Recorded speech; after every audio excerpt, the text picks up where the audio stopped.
Welcome to our company law.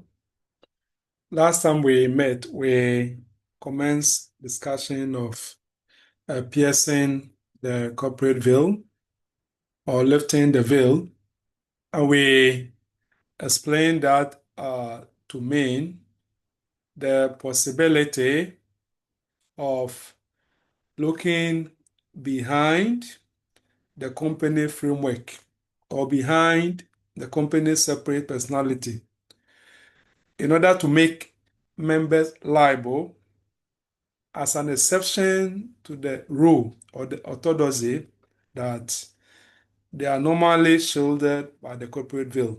That is, they are normally not liable to outsiders at all, either as principals or as agents, or in any other guise, and are only normally liable to pay the company what they agree to pay by way of share purchase price or guarantee, and nothing more. So those are the instances which constitute the essence of lifting or piercing the corporate veil.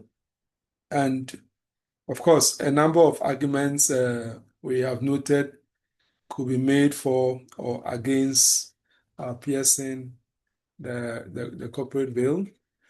And there's a public lecture, Hamlin Lectures, which was done on this rule in the landmark case of Solomon and Solomon.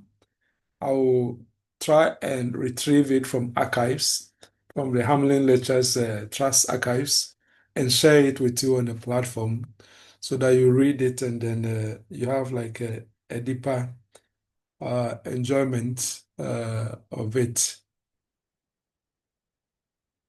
So the last time we look at how pursuant to legislation, first, pursuant to the Companies Act itself, the veil may be lifted. We look at many examples, and I ask you to go and look for more examples. And I just make the point that in the Companies Act, whenever officers or individuals are being sanctioned for default or some non-compliance in one way or the other, that is an example of lifting the veil pursuant to provisions of the Companies Act 2019, Act 992. And then we also said that quite apart from the Companies Act itself, there are other legislation which, for good reason, may permit the veil of incorporation or the corporate veil to be lifted, especially when it comes to tax legislations and other legislation that may be permitted under some circumstances.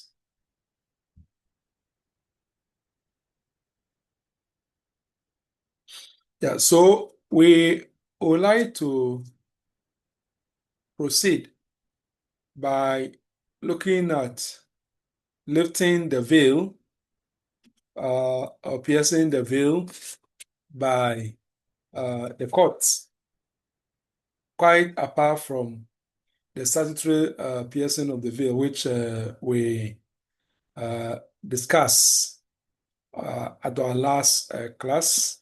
And in case you miss it, if you go to the Ghana Law TV, I think the recordings are there. You can play it back to fill in what you lost.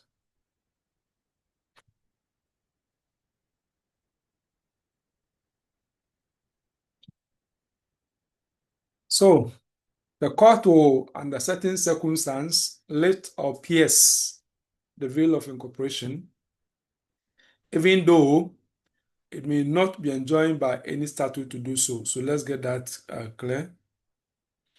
It is not any legislation which maybe in some situation may warrant that the court should sidestep the principle of separate legal personality. So for that matter, lift the corporate veil.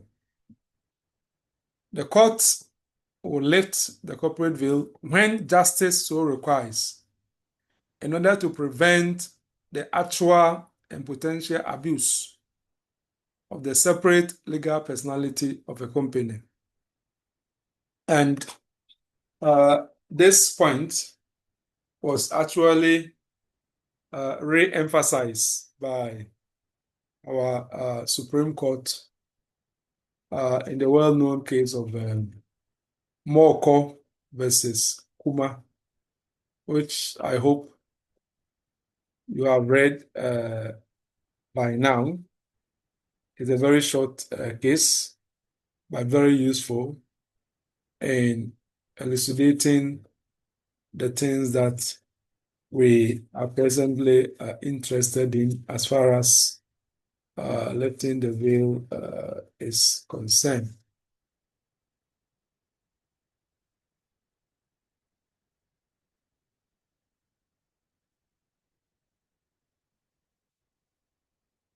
So that's Sophia Akuffo made, as she then was, of course, she became Chief Justice later on, made the point that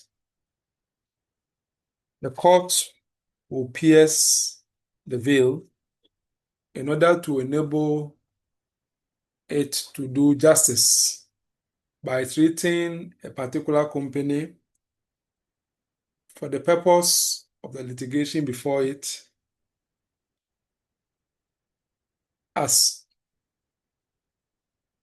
identical with the person or persons who control it. Now, this will be done not only where there is fraud or improper conduct, but in all cases where the character of the company or the nature of the persons who control it is a relevant feature.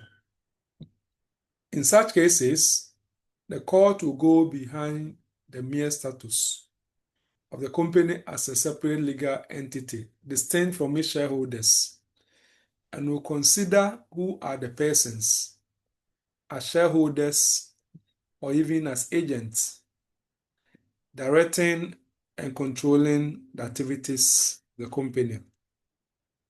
Yeah, so that is what Morkor and Kuma remind us, that for good reasons to advance justice, the court may have to lift the corporate veil. A similar view was expressed in the well-known case, which I've also asked you to read. If I say read, please, I mean read the full case.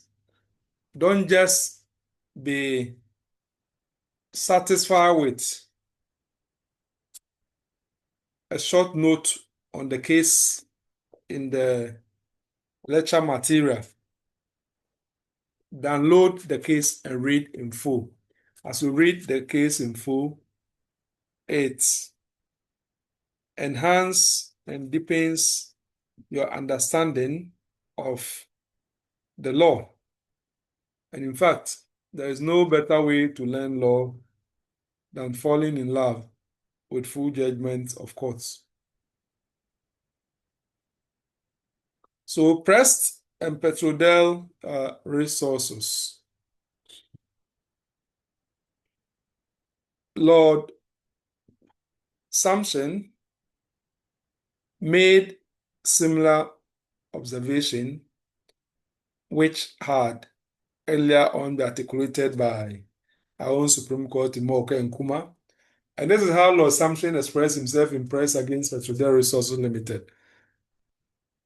The corporate veil may be pierced only to prevent the abuse of corporate legal personality.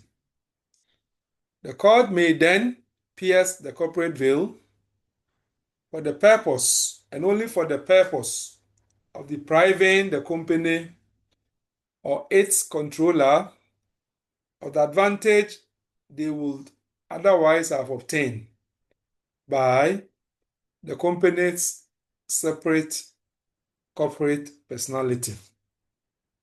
So the takeaway from these two decisions is that when it comes to under what circumstance will the court actually lift the corporate veil? Anytime the court is of the view that the principle of separate corporate personality is being used, is being abused in order to undermine justice, then the court will not hesitate in actually lifting the corporate veil. So therefore, the actual instances in which the court will lift the corporate veil, we cannot exhaust it under any case law, but we only need to appreciate how the courts have done it, so that through that we will be able to also draw the necessary inferences as to how in new cases or other cases which come up as to whether the veil should be lifted or not will actually be done. So let's keep that in mind. So I would like to just discuss briefly what happened in Prest and Petrodel Resources Ltd. Is a decision of the UK Supreme Court in 2013. Very interesting case because there was a matrimonial proceedings. That is a case involving husband and wife who were divorcing, and it concerned division of assets worth £35 million. That's a lot of money. That's almost about $80 million. The appellant, who was the wife, applied to have certain residential properties transferred to her. The properties were not owned by her husband, however, but by the respondent group of companies, that's it, Petrodel Resources Ltd. Now, the group of companies called Petrodel Resources Ltd. was actually operated and controlled by the husband. Now, the trial judge came to the conclusion that the husband was entitled to possession or reversion of the properties within the Matrimonial Causes Act of UKDS 1973, Section 24(1). And this legislation, therefore, entitled the court to pierce the corporate veil and order the husband to transfer them to wife. So the veil of Petrodel Resources Ltd. was actually lifted. And the trial court did that because in the trial court view, the companies were actually under the control, and the main beneficiaries or owner of the company, as it were, was the husband.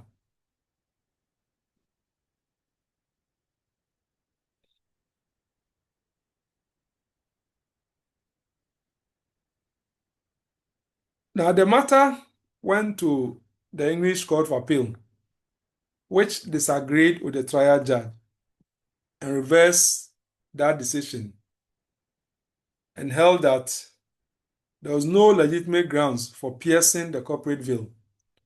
So the Court of Appeal disagreed with the trial court that why should we lift the corporate veil and say that the husband is the one who actually controls this company. So let's go and take access of the company and give to the wife as part of the matrimonial property settlement arrangements. Now, the matter made its way further to the UK Supreme Court. And the UK Supreme Court also agreed and came to the conclusion that if you look at the Matrimonial Causes Act of 1973, particularly section 24, it did not provide a distinct power to disregard the corporate veil in matrimonial causes. The court, nevertheless, was quite unanimous that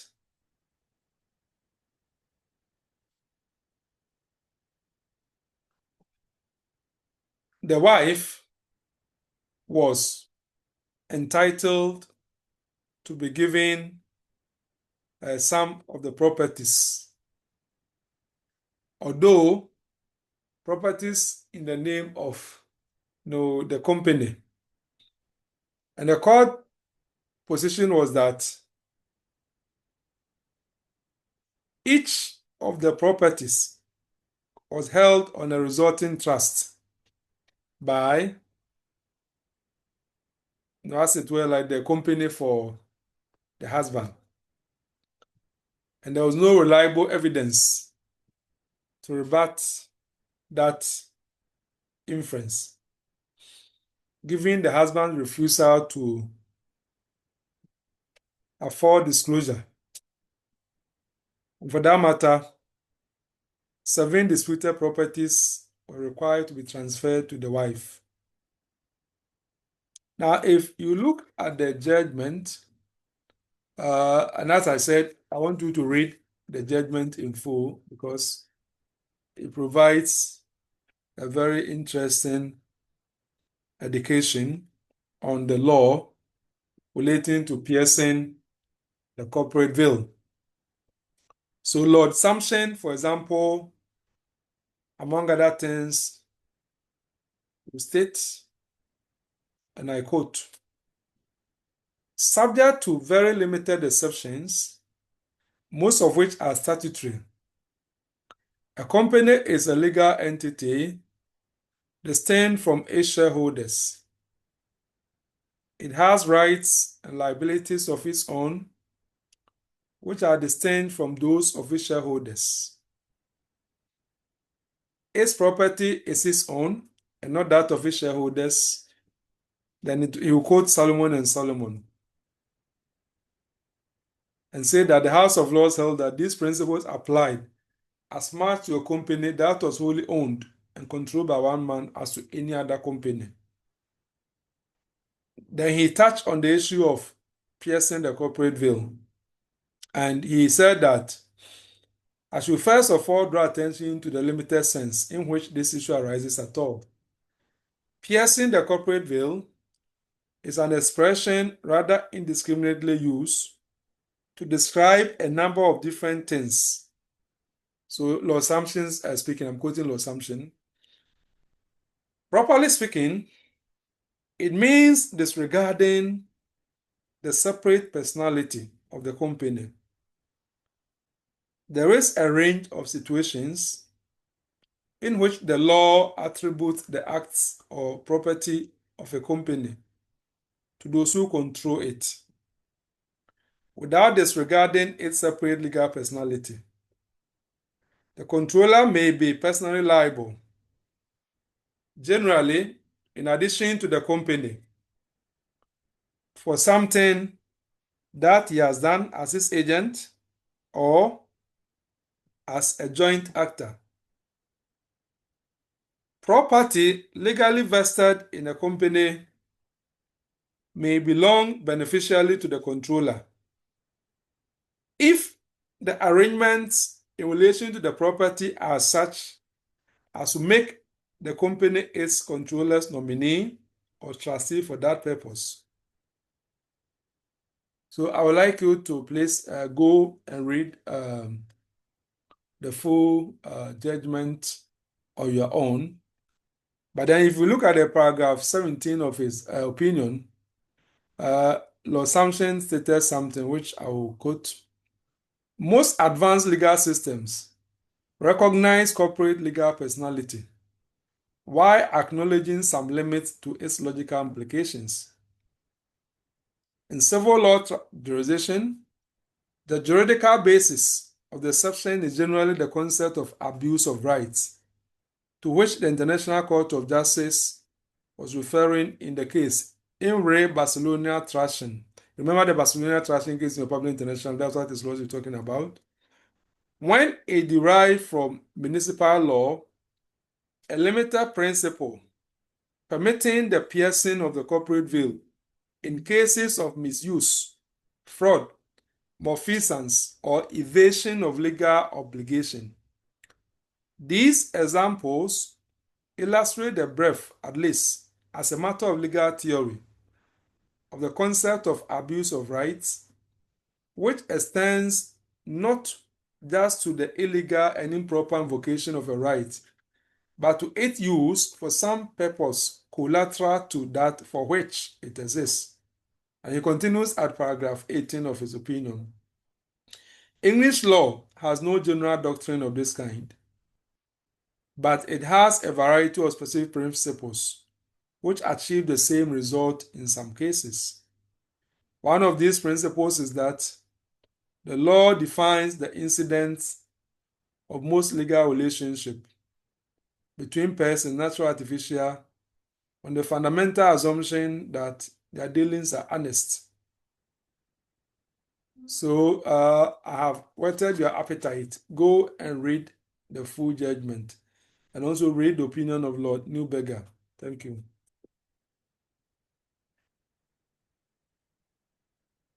So these same ideas had become advanced in some earlier jurisprudence like Adams against the Cape Industries Plc and Woolfson and then Strathclyde Regional Council, especially the opinion of Lord Keith. So what is the test then? What would influence the court, or what would inform the court in lifting or piercing the veil? Well, this lies in the sole question which the court must ask itself and answer. Will the corporate veil be abused in the circumstances if the court does not ignore it? So is there a risk of abuse of the corporate veil?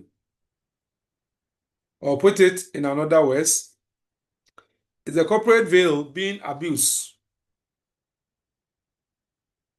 and that it needs to be disregarded under the circumstances? Now, the answer to this question is one of facts. It will depend upon the information available to the court, and that is why we cannot exhaust the specific instances in which the corporate veil may be disregarded. As we saw in the case of Morkor versus Kuma, Sophia Akuffo JSC, as she then was, reminded us that whether or not a situation is one in which the lifting of the veil of cooperation is merited is dependent on the peculiar factors driving each particular case. And this is quite, pertinent for us as students of the law and, for that matter, future lawyers. So, therefore, as whether we would like the veil to be lifted in any particular case, we would need to set up the facts. We need to set up the facts by evidence which actually justify the lifting or the piercing of the veil on the ground that it is being abused, as it were. So the court would proceed to lift the veil only where positively it can be established or demonstrated that same is being abused. So we would like to look at some examples of case law in which the courts have lifted the veil in order to prevent actual or potential abuse. In Trustor AB against Smallbone number 2, Sir Andrew Moritz, the Vice Chancellor at the time, concluded, among other things, that the authorities under English law justify the piercing of the veil in two possible overlapping cases. And what are these? One, where the company was façade or sham to conceal true facts, thereby avoiding any individual liability. So that was one scenario. And the other was where the company was involved in some form of impropriety that actually or potentially abuses the corporate veil. So Lord Sumption in Prest and Petrodel, which we've considered not long ago, also made that point. And again, in the Ghanaian case of Morkor and Kuma, the court noted that the corporate veil will be pierced where there is fraud, improper business conduct, willful misdeeds, evasion of contractual obligations, and where the details of public policy and justice requires. Of course, I must say that if you look at the triggers or the factors which will trigger the lifting of the veil, as taken from Morkor and Kuma, there is that impression being created that as if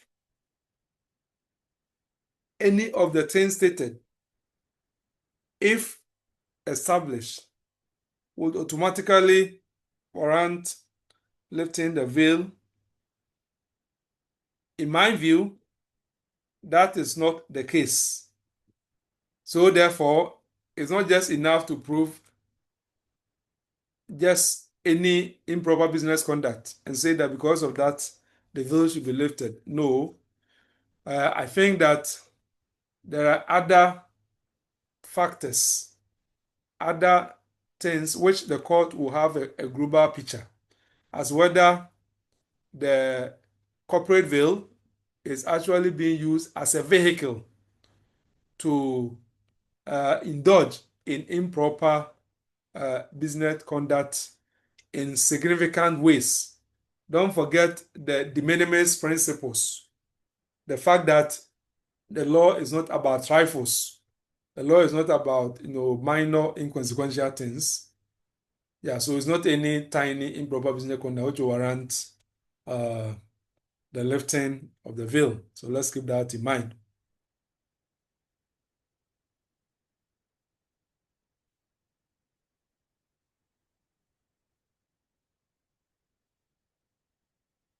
Now, when we say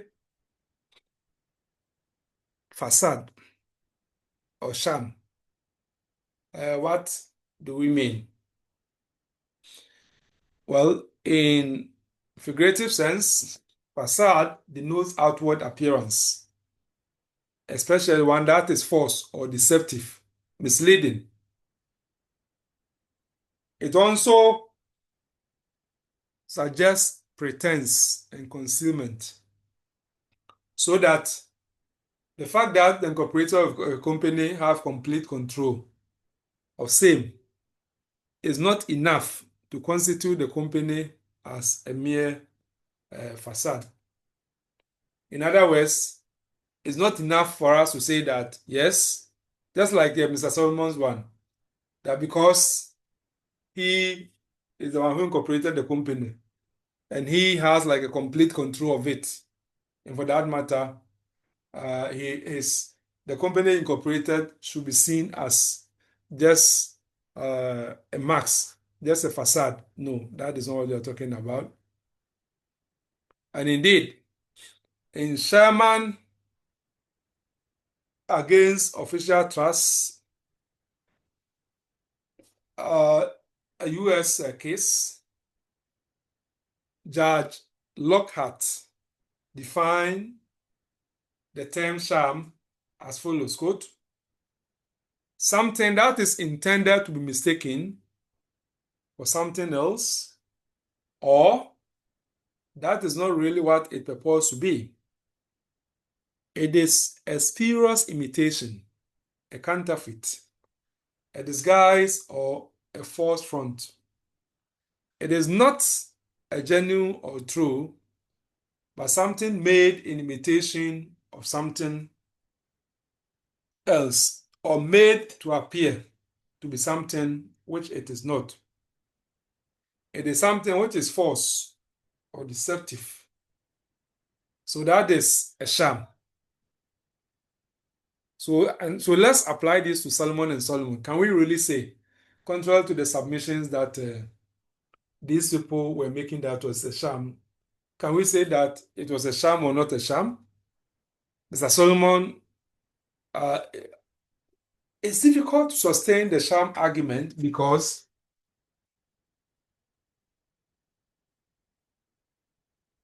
Mr. Solomon was doing the same business he was doing, and except that things actually went bad in the industry.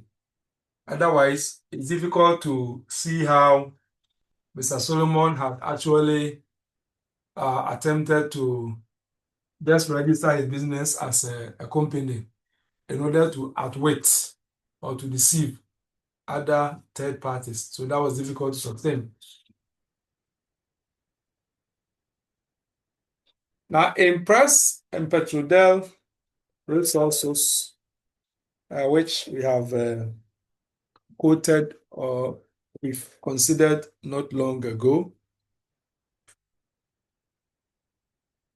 Lord Sumption expressed some thoughts on the concept of facade and sham, and he did it in the following words.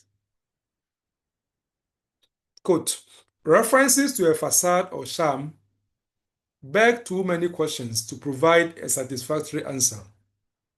It seems to me that two distinct principles lie behind these protean terms, and that much confusion has been caused by failing to distinguish between them.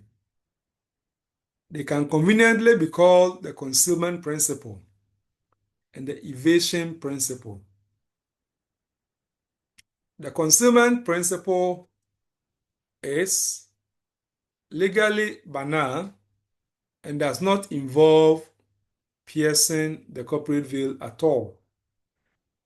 It is that the interposition of a company, or perhaps several companies, so as to conceal the identity of the rare actors, will not deter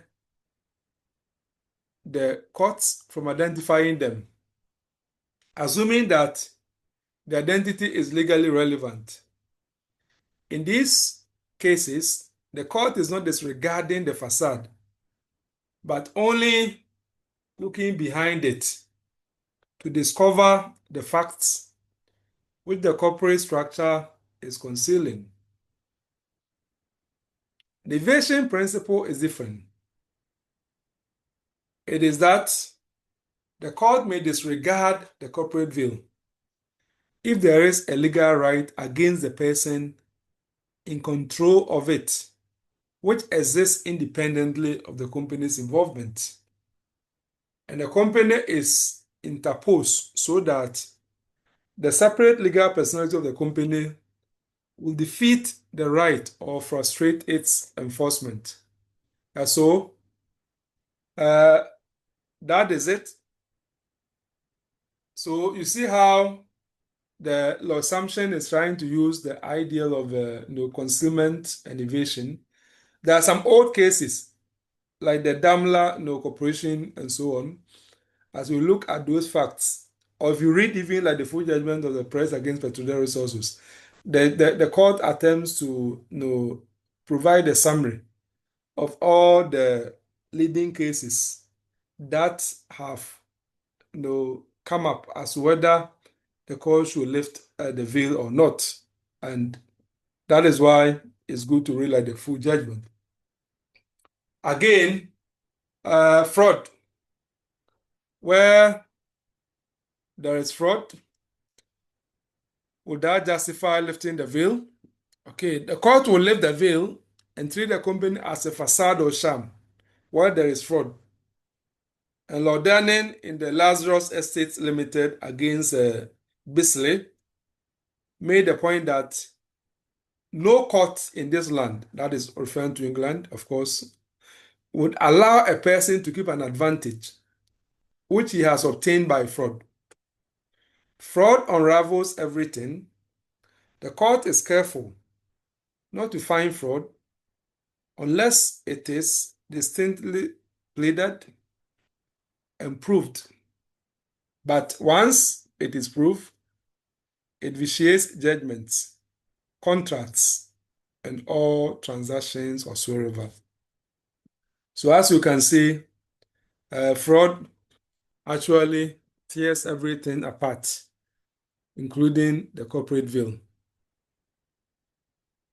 So please, I invite you to read the cases of Amate against Social Security. But if I'm to discuss all the cases with you, we never finish even 1/10 of our topics. Amate against Social Security Bank Limited. And then the Robson Consolidated, Morkor and Kuma, Carries Finance Limited against Parco BC Full Limited, Trustor against Small Bone, Ray Bagel Press Limited. Please read them.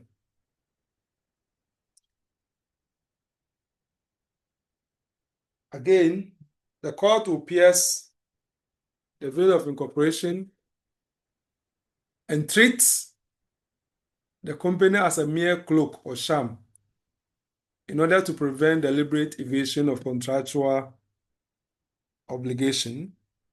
And here, I like to remind you of things that you know already. When we were learning the law of contracts, remember how to call the contract in restraint of trade. And part of it is in employment contract, the undertaking either not to compete or to work for a rival company, as it were,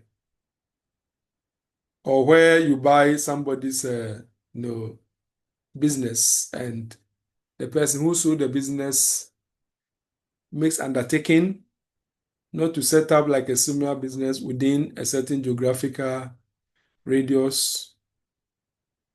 Now, in attempt to circumvent that obligation, you may get unscrupulous individuals who try to set up a new company with a different name, but be doing the same thing that he sold to the other. And in that case, the one who bought that business would have to lose out because the customers and others who have had to go to him will be going back to the original business seller.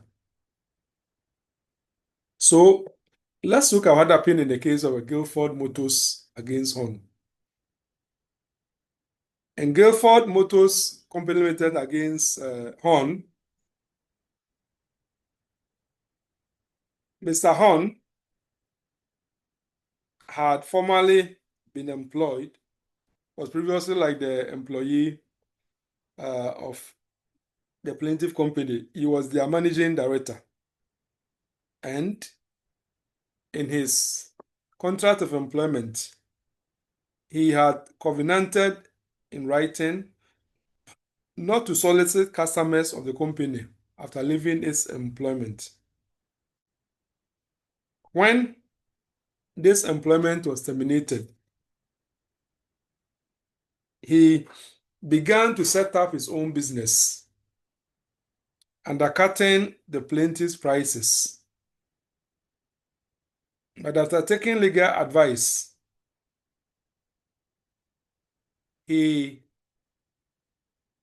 arranged to have a company registered or incorporated, and he called it J.M. Horn & Co. Limited, and is the second defendant in this particular case.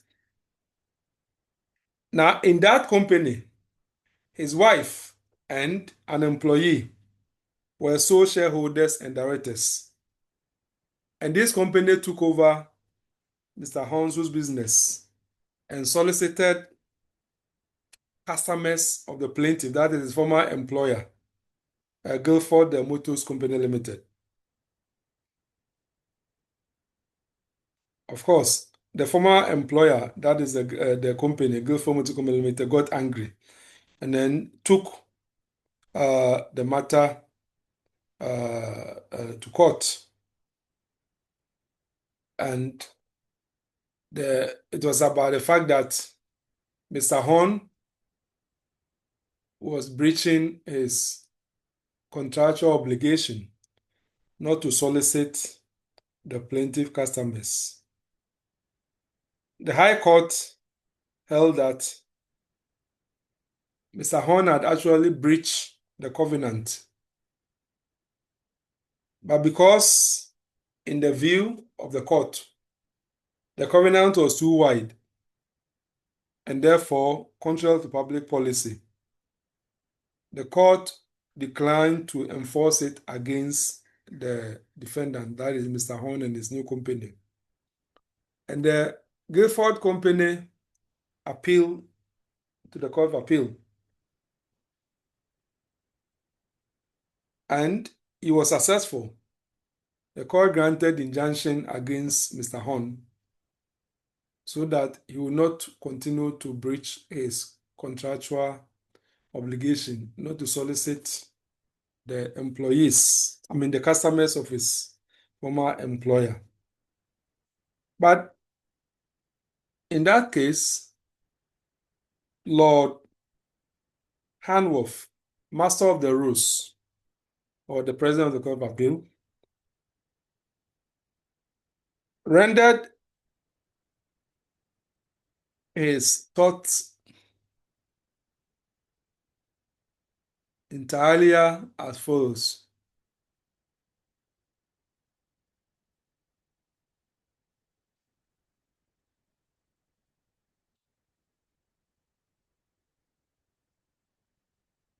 So he quoted portion of the High Court decision as follows before he quote, "The defendant company is a company which, on evidence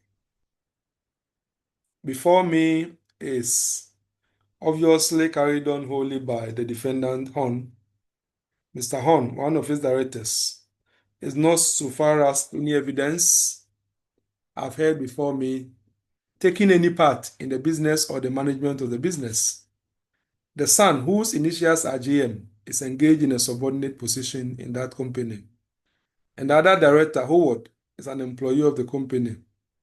As one of the witnesses said in the witness box, in all dealings which he had with the defendant company, the boss or the governor, whichever term is the appropriate one, was the defendant, Mr. Horn. And I have not any doubt on the evidence I've had before me that the defendant company was the channel through which the defendant Horn was carrying on his business. Then he went on and on. Now, the master of the rules now giving his own thoughts. Now, I have recalled portion of the judgment of FLJ, and I wish in clear terms to say that I agree with every word of it. I am quite satisfied that this company was formed as a device, a stratagem, in order to mask the effective carrying on of a business of Mr. E.B. Horn. The purpose of it was to try to enable him, under what is a cloak or sham, to engage in business which, on consideration of the agreement, which had been sent to him just about 7 days before the company was incorporated, was a business in respect of which he had the fear that the plaintiff might intervene and object. Now, this action is brought by the plaintiff, the Guilford Motor Company, to enforce the terms of clause 9 of the agreement on the ground that the defendant Horn and the company as his agent and under his direction have committed breaches of the covenant, which I have read. So, the court was satisfied and proceeded to grant injunction against him and his company. Please read the rest of the cases. Hord and Bell having, for example.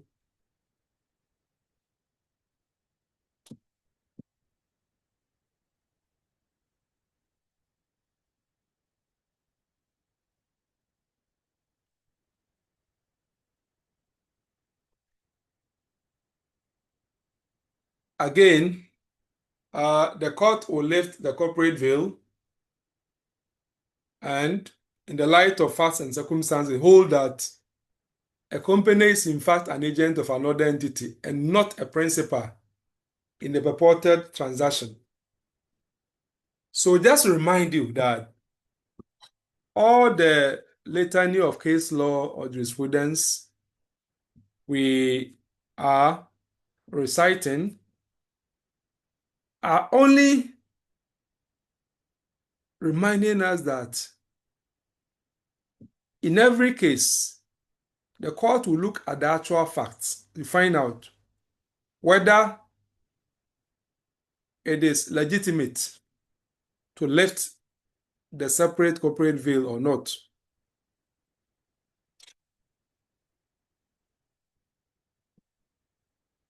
And that is where the case we have just cited, Ray FG, particularly Firms Limited, is very interesting. Now, in Ray FG Firms Limited, the applicant company sought to have the firm, Monzoom, registered as a British firm under a legislation known as Cinematograph Films Act 1938 to 1948. The Board of Trade refused application on the ground that the film had in reality been made by a large American company known as Film Group Incorporated. By the terms of an agreement between the two companies, the American company had undertaken to provide finance and all the facilities required by the applicant to make the film.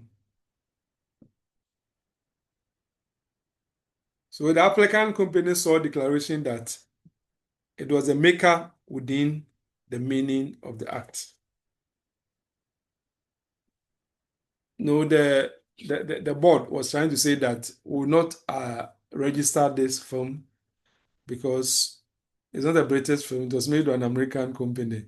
And it is within that context that the issue of whether the British company was an agent of the American company becomes important. And in the Chancery Division, Vice J, that is the judge who presided over, rendered his thought as follows. The applicants have a capital of £100 divided into 100 shares of £1 each, 90 of which are held by the American director and the remaining 10 by a British one. The third director has no shareholding, and I understand that they have no place of business apart from their registered office, and they did not employ any staff. It seems to me to be contrary not only to all sense and reason, but to the proved and admitted facts of the case, to say or believe that this insignificant company undertook in any rare sense of that word the arrangements for the making of this film.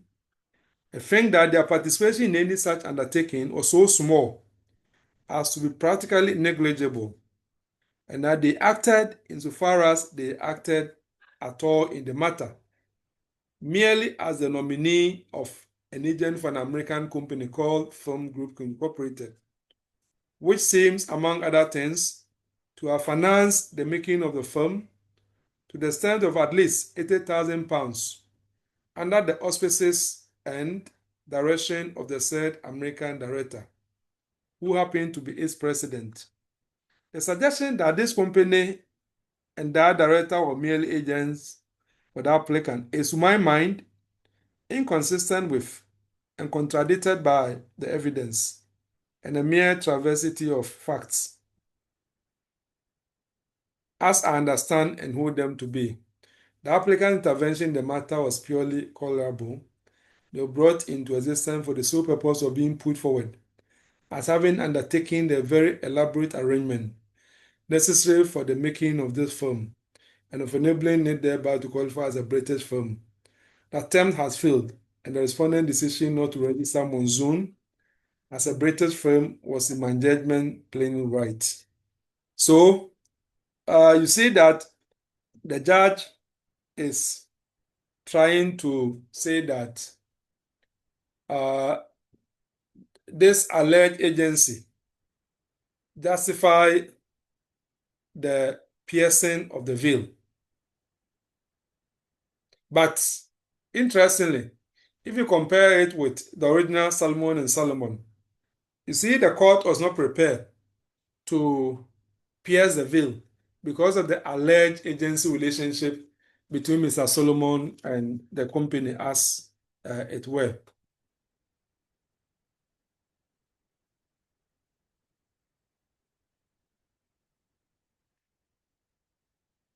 Please read Smith and Birmingham too, and then Cooney against the State Gold Mining Corporation.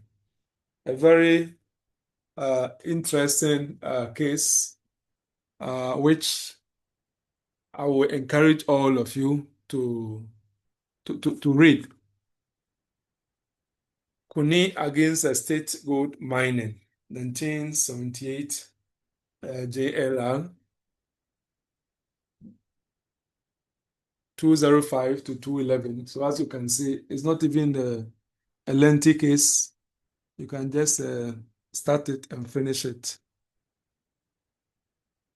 If I'm to discuss all the cases with you, we will not finish, as I keep telling you.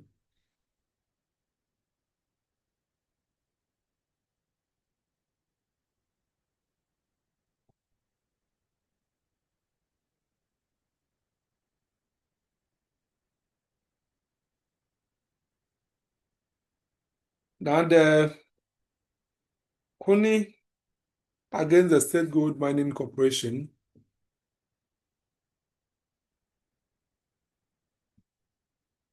the facts are important to me, and I would like you to read it, and I will not say anything about it again.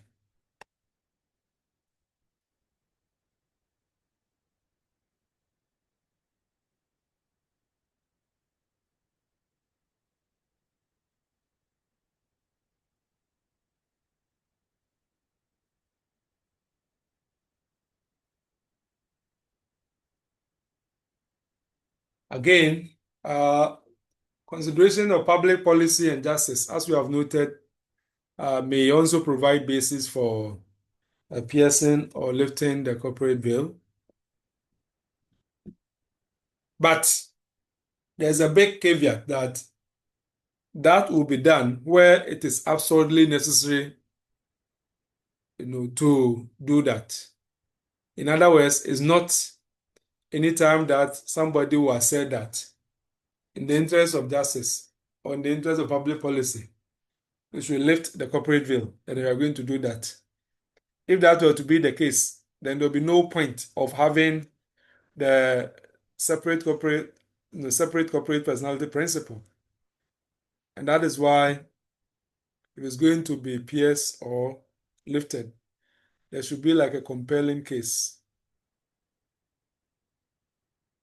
And indeed, Lord Justice Slade reminded us in Adams against Cape Industries Ltd that the court is not free to disregard the principle of Solomon and Solomon merely because it considers that justice and public policy so require. And for that matter, Morkor and Kuma should not be taken into exaggerated limits. That Morkor and Kuma says that for the sake of justice, the veil may be lifted.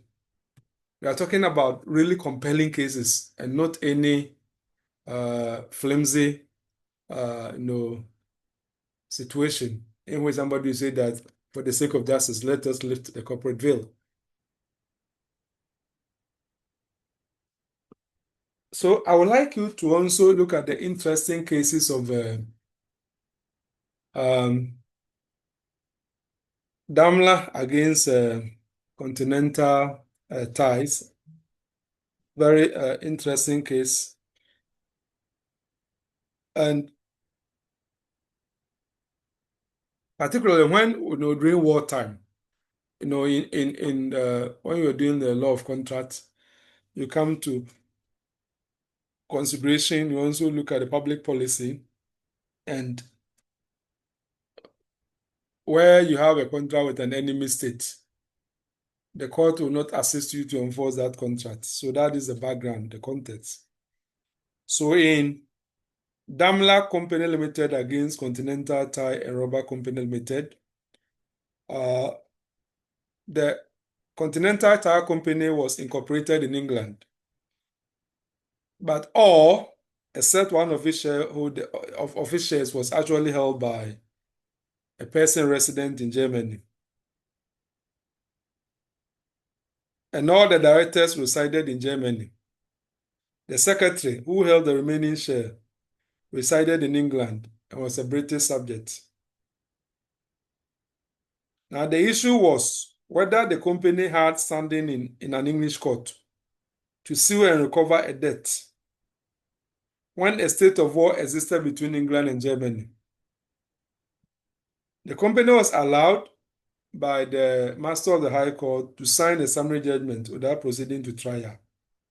And the decision was affirmed by the High Court Judge Scruton in Chambers, and also later by the Court of Appeal with one member dissenting.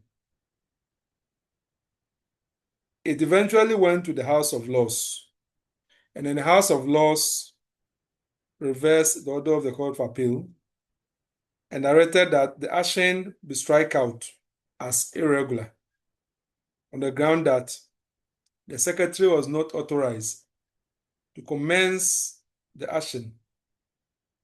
And it held further that the company, though incorporated in England, was capable of acquiring an enemy character, so that leave to sign summary judgment should not have been given. Now, I am interested in how, for purposes of trying to find out if the company should be treated as an enemy country, like enemy company from like a war, from a country at war with England. Not until the veil is lifted, you'll not be able to know the actual persons and know those who actually live in Germany. And Germany was the enemy country at the time. And if you read the opinion of Lord Parker of Waddington, he provides a very instructive thoughts regarding when it will be necessary to, for example, lift the veil so as to know those who are actually in control of the company.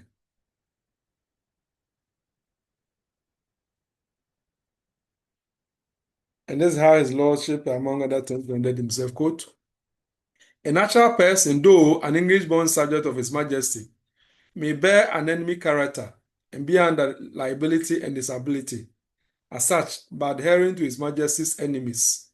If he gives them active aid, he is a traitor, but he may fall far short of that and still be invested with enemy character. Then he goes on. In the case of an artificial person, what is the analogy to voluntary residence among the king's enemies? Its impersonality can hardly put it in a better position than a natural person and lead to its being unaffected by anything equivalent to residence.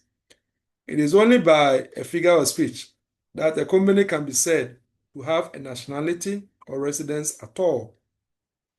If the place of its incorporation under municipal law faces its residence, then its residence cannot be changed, which is almost a contradiction in terms.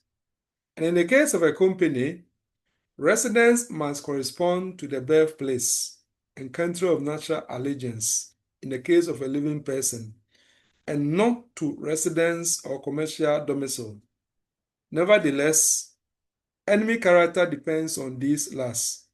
It would seem, therefore, logically to follow that in transferring the application of the rule against trading with enemy from natural to artificial persons, something more than the mere place or country of registration or incorporation must be looked at. Then his lordship will go on to say that, quote, my lords, I think that the analogy is to be found in control, an idea which, if not very familiar in law, is of capital importance and is very understood in commerce and finance. The acts of a company's organs, its directors, managers, secretary, and so forth, functioning within the scope of their authority, are the company's acts and may invest it definitely with enemy character. It seems to me that similarly, the character of those who can make and omit those officers, they take their conduct immediately or immediately, prescribe their duties and call them to account, may also be material in a question of the enemy character of the company. If not defined, if not definite and conclusive, it must at least be prima facie relevant as raising a presumption that those who are purporting to act in the name of the company are, in fact, under the control of those whom it is in their interest to satisfy.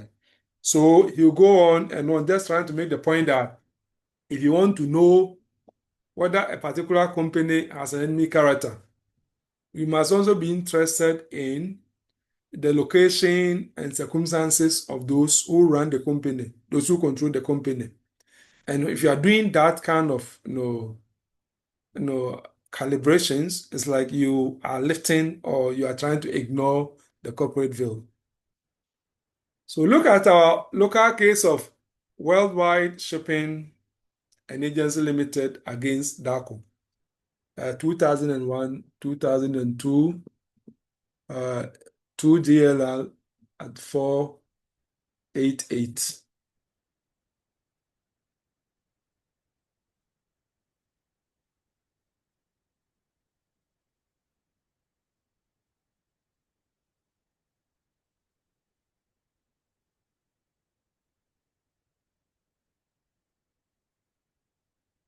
Now, when it comes to a group of companies, the phenomenon of group of companies, subsidiaries, and so on,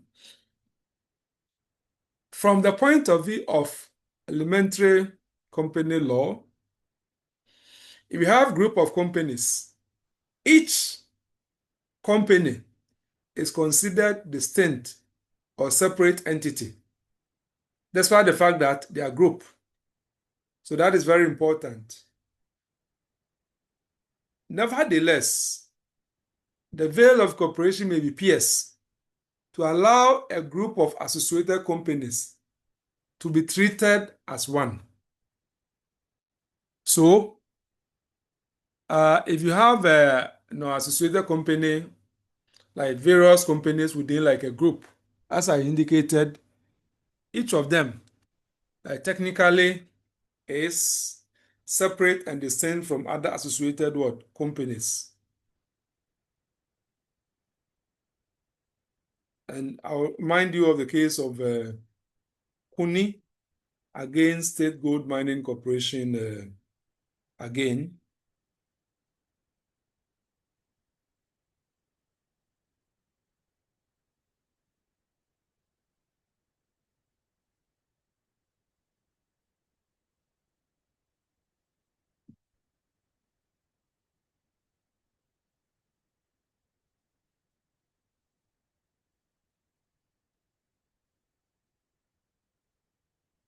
Yeah, so if you look at the Kuni against State Gold Mining Corporation, if we look at the law report at page 208,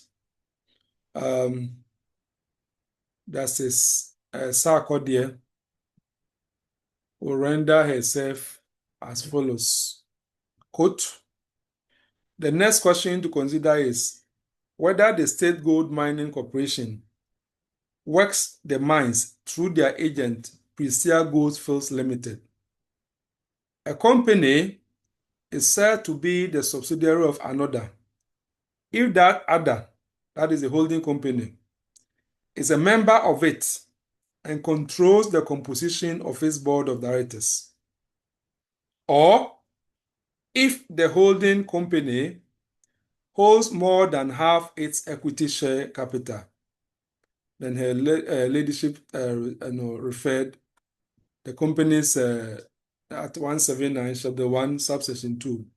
We have equivalent provision in Act 992. I'm continuing with her quotation again, quote, under the ordinary rules of law, a parent company and a subsidiary company, even 100% subsidiary, are distinct legal entities. However, it seems there is no rule of law who says that a company cannot and should not act as agent of its holders. No problem arises where there is an express agreement, as in Southern Inspector of Taxes against Woolfson, where after the business had been converted into private company, agreement provided that the company should fulfill existing contract as agents of the seller. Where there is no such agreement, it is a question of fact in each case, whether the subsidiary company is carrying on the parent company's business or its own.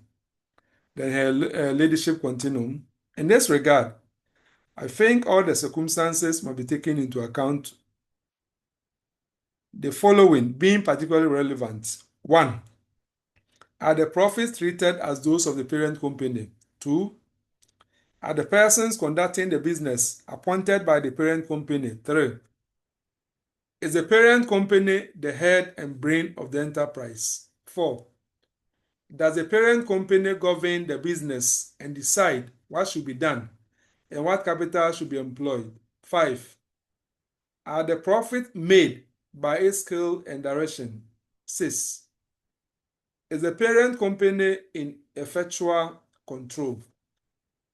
So she set this particular test, and then she decided to look at the evidence to see.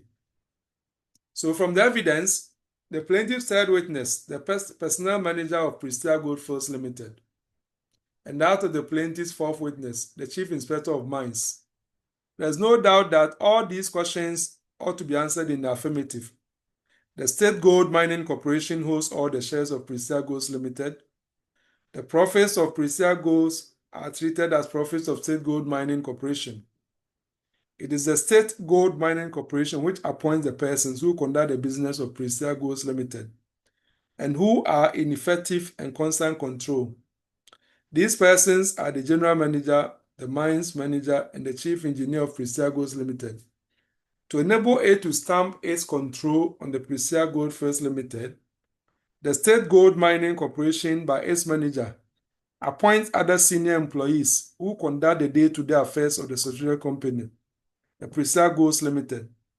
Some of the members of the State Gold Mining Corporation constitute the board of directors of Presidia Gold Limited, commonly called the local board. Yeah, so the court concluded that it is clear, therefore, that Presidia Goldfields Limited carries on the business of what? State Gold Mining Corporation. So this was necessary because it needed to be established whether an injury which had been occasioned to one of the staff could actually be attributed to a State Gold Mining Corporation or not. So you see how in an ordinary personal injury or negligence case, company law has become relevant. And that is why I tell you that this topic in company law is important and you need to understand it. Even if you are not going to become like a corporate law person and you're a general practitioner, you never know when in a normal litigation, some of these principles become relevant. So learn them well.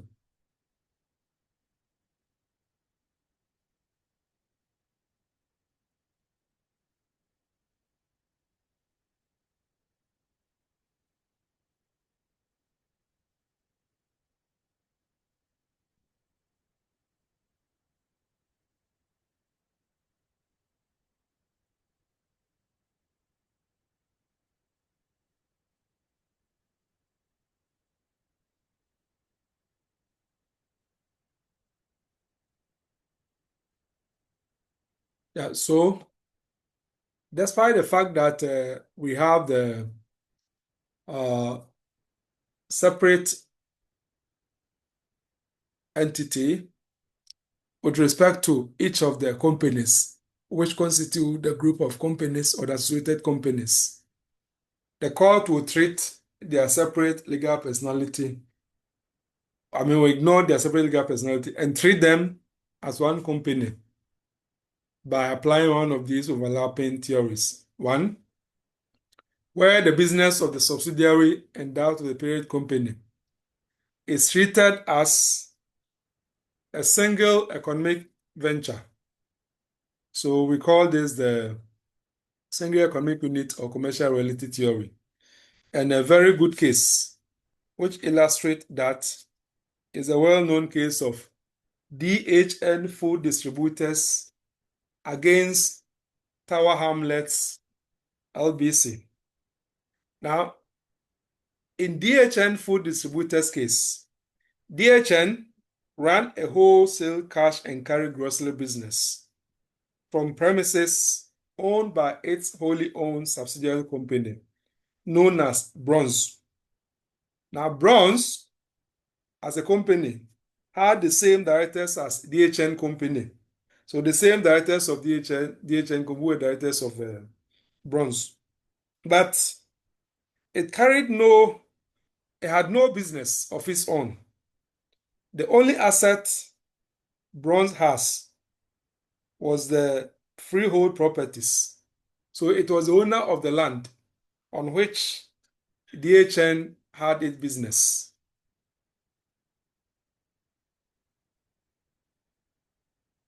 There was also a second wholly owned subsidiary company which owned the vehicles or the cars which were used by DHN in its food distribution business.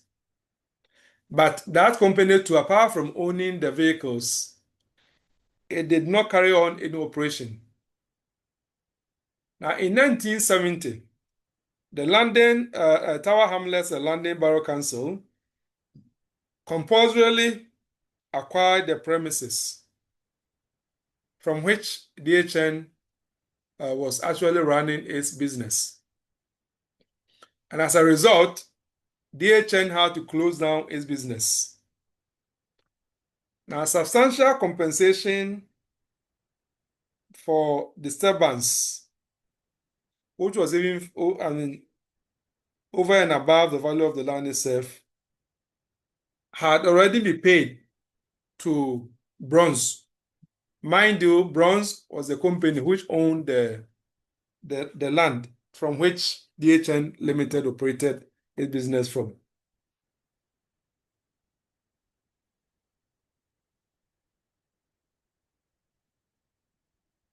Now, DHN wanted to claim compensation too. And the position was that if DHN had interest in the land more than just being a bare licensee, like licensee means that someone who has been permitted by the rail owner to be on the line. In this case, Bronze was like the rail owner, so that's the licensor. But DHN also felt that in any case, we are running the business.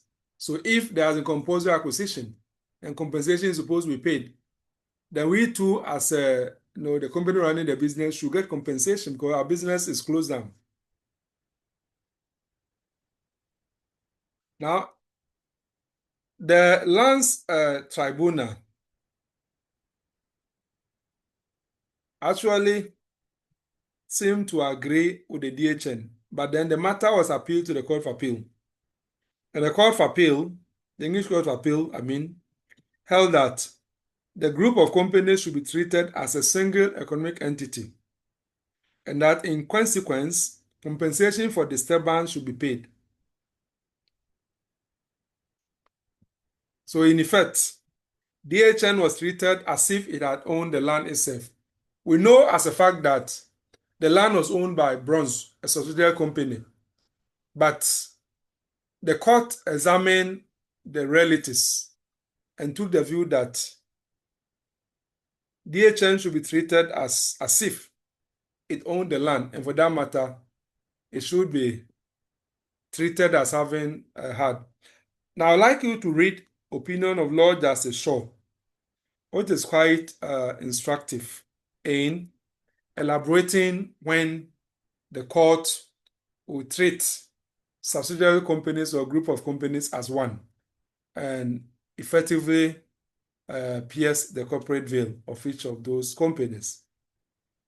So Lord Justice Shaw rendered himself inter alia as follows.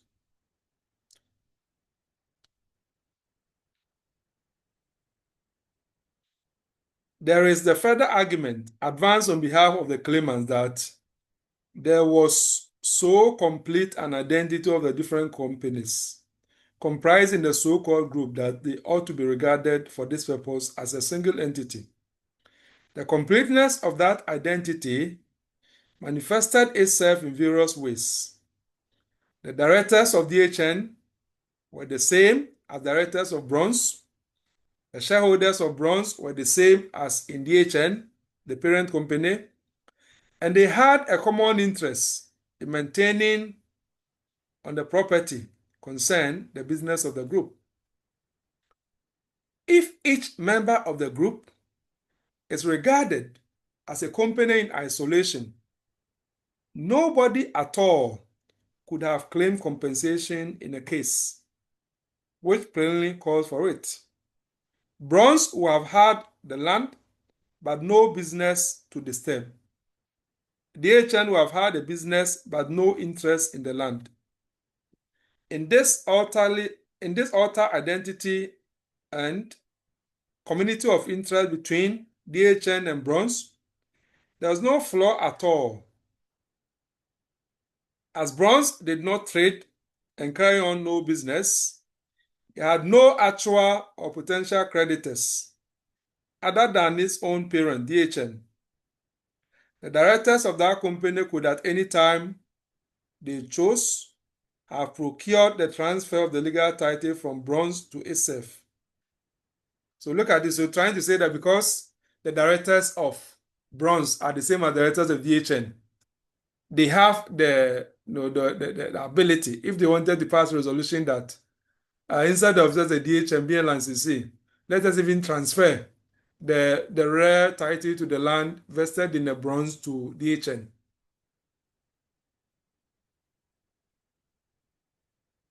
Then, so his lordship continued, but let's go to the heart of his view.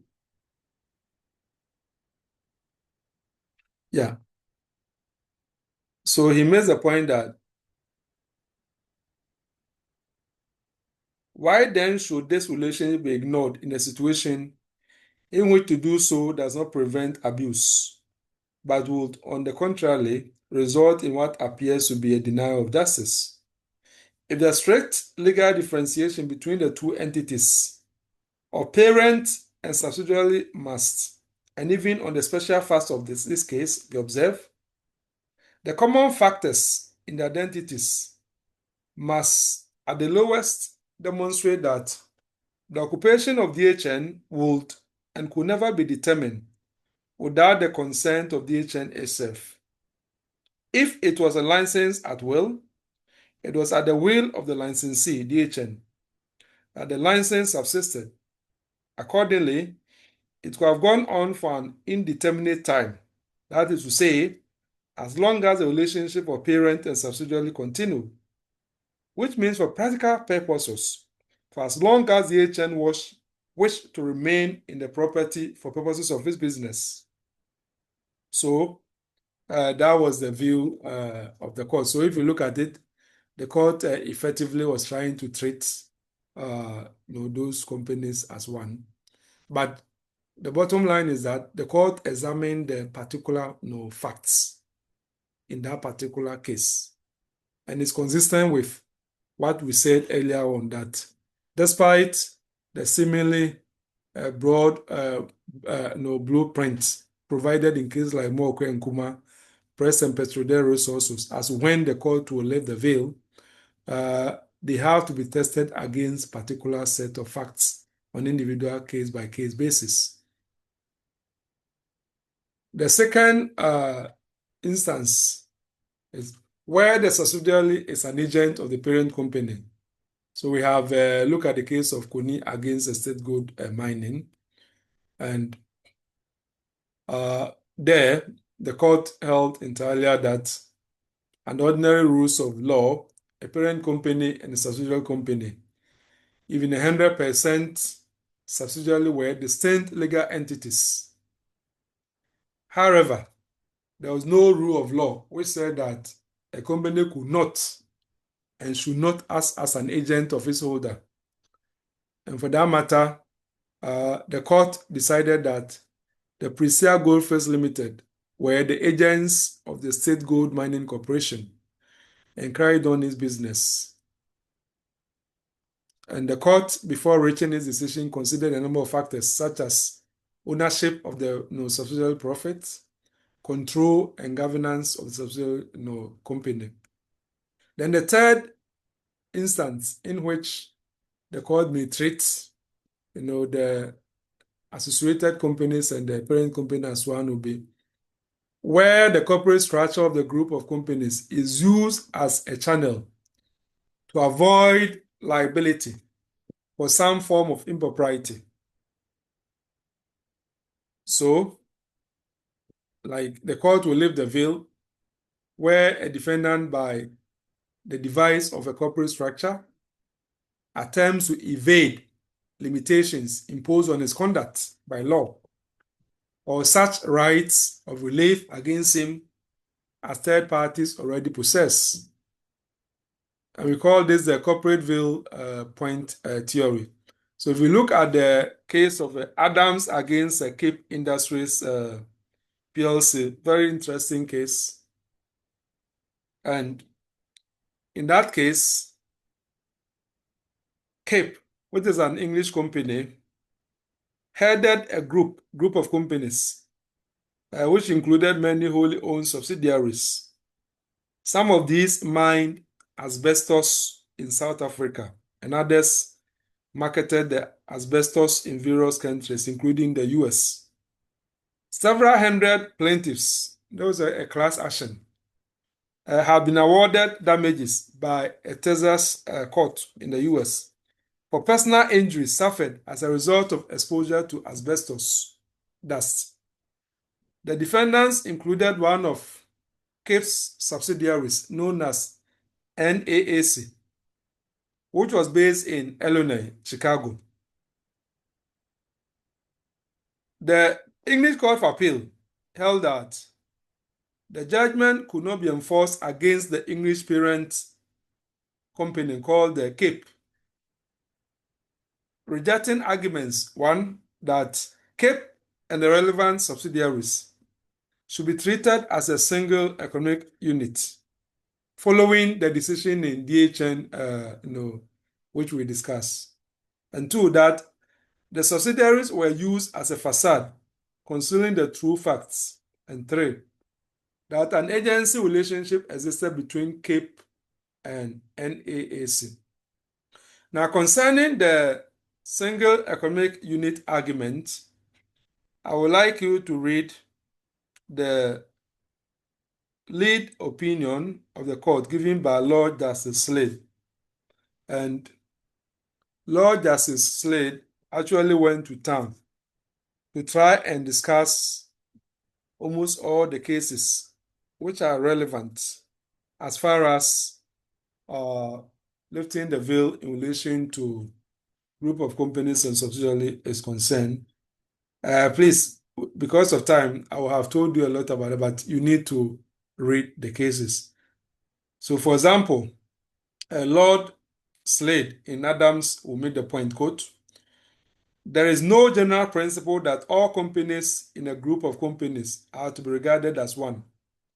On the contrary, the fundamental principle is that each company in a group of companies, a relatively modern concept, is a separate legal entity possessed of separate legal rights and liabilities. He cited the case of the R. Bazero.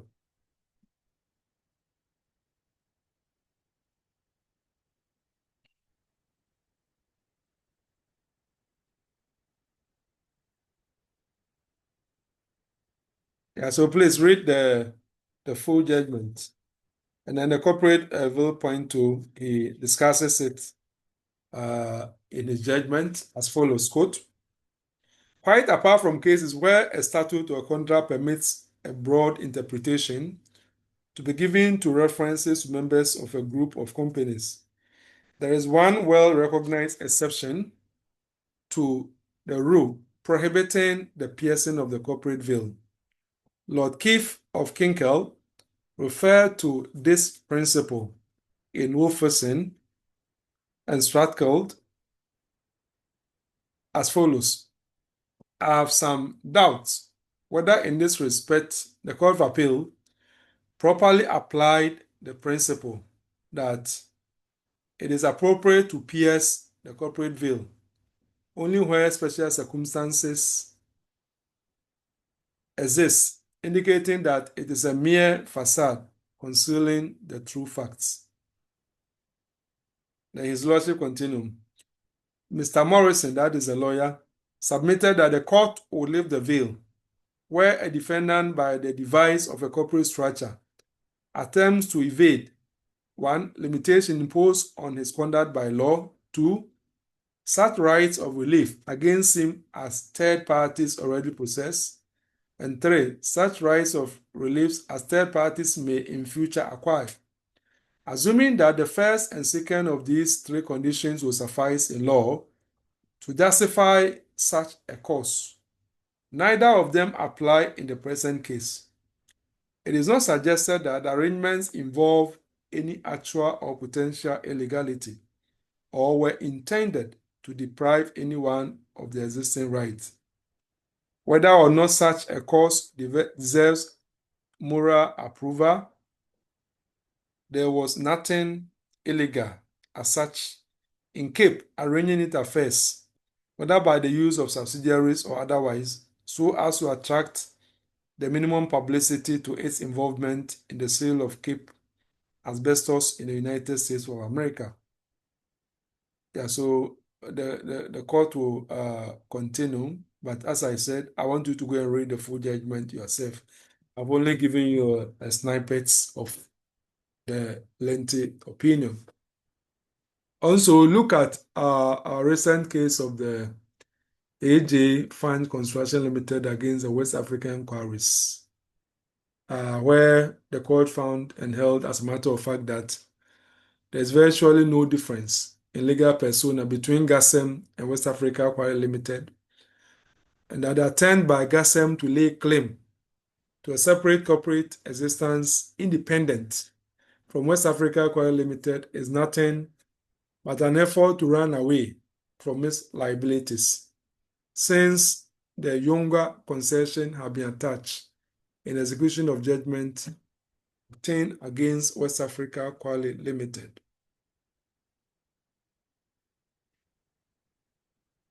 Another instance in which the court may need to lift the veil when it comes to interpretation of contracts, statutes, or other documents.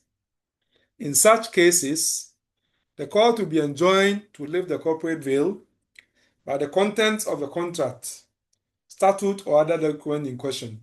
So in that case, it is a particular subject matter for interpretation, which is providing the justification for lifting the veil.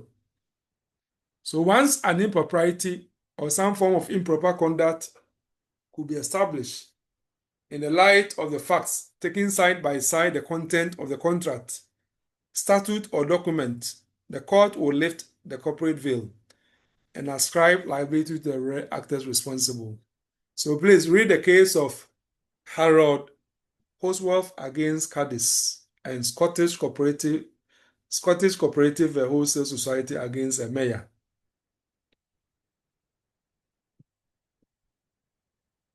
Now, when the corporate veil is lifted or pierced, and so what? What remedies are available? Well, the court may order remedies, both common law and equitable ones, against the parties behind the company. Of course, to depend upon the particular issue at stake. So, Gifford against Horn, you remember there was an injunction to restrain him from breaching his contractual obligation.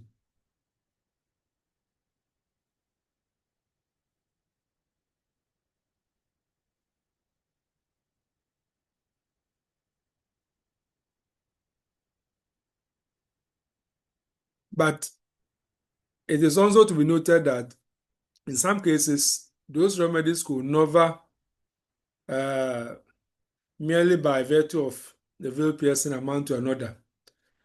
That the implicated parties are themselves bound by a contract they cause the community to enter into, as happened in the VTB capital against the Nutritech International Corporation.